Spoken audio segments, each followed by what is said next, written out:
Welcome to the Deep Dive. Today we're jumping right into, well, a pretty dramatic story. The U.S.-China trade conflict escalation in the first part of 2025. Yeah, the sources we've looked at paint a picture of incredibly rapid moves. We're talking tariffs hitting, 145% on some Chinese goods. Exactly.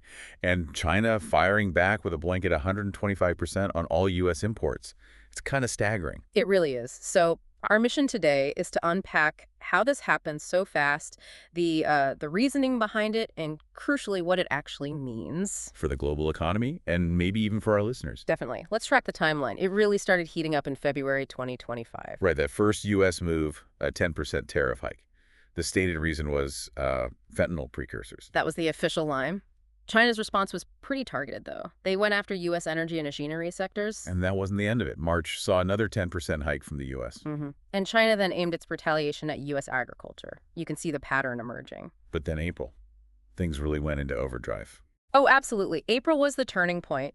The U.S. declared a national emergency over the trade deficit. Which led to Executive Order 14257. That's the one. It imposed a 34% reciprocal tariff, as they called it, across the board on Chinese goods. And China's reaction? Immediate. They matched it, 34% on essentially all U.S. imports. But even that wasn't the peak.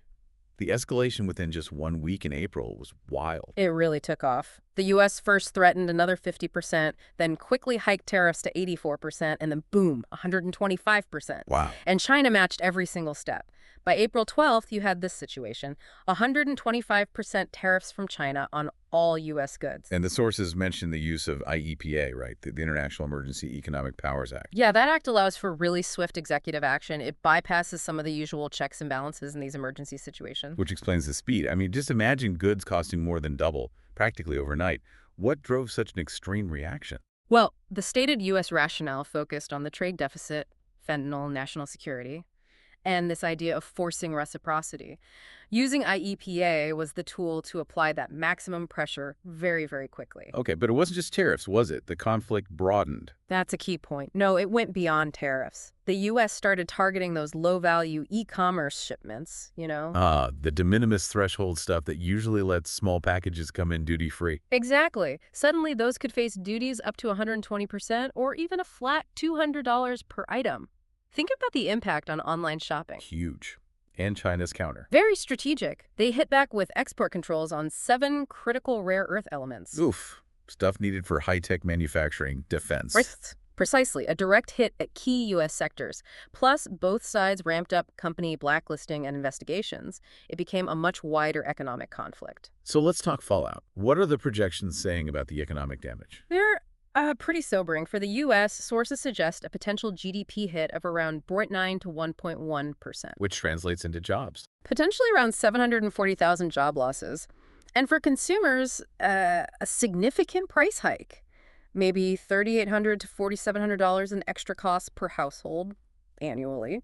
That's before people turned buying habits, of course. And didn't Fed Chair Powell weigh in? He did. He warned about the dual threat of higher inflation and slower growth. Stagflationary pressures, basically. What about China's economy? It'll definitely face major export disruptions, but, China has levers state control, efforts to diversify trade partners that might provide some, let's say, resilience. And globally. The outlook dims there, too. Warnings of global GDP growth being cut by maybe 0.5 to 0.7%.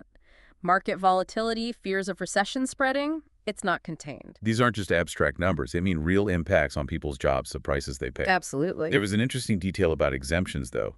Some high-profile electronics were spared the worst tariffs. Yes, things like smartphones and laptops. They weren't hit with that full 125% or 145%. Oh, I make that exception. Likely because those supply chains are incredibly complex and integrated globally.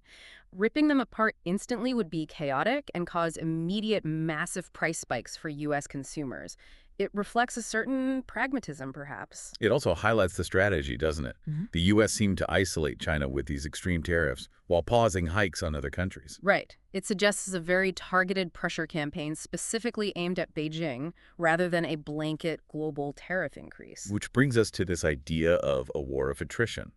Who blinks first? That's the billion-dollar question, isn't it? Some analysis suggests China's political system might allow it to absorb economic pain for longer, Compared to the U.S.? compared to the U.S., where domestic political pressures, public opinion, debates about executive power, they all play a bigger, more immediate role. And U.S. opinion on tariffs is quite divided. So summing it up, early 2025 saw this unprecedented rapid-fire escalation.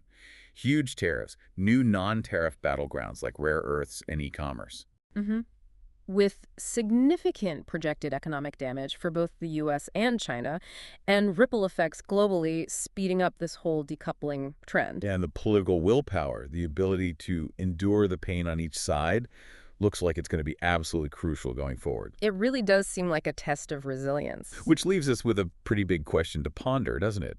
After measures this extreme, can things ever really go back to the way they were before 2025? That's the key takeaway, perhaps. Or have we fundamentally shifted into a new era of, well, intense global economic competition and strategic rivalry, something for everyone to think about?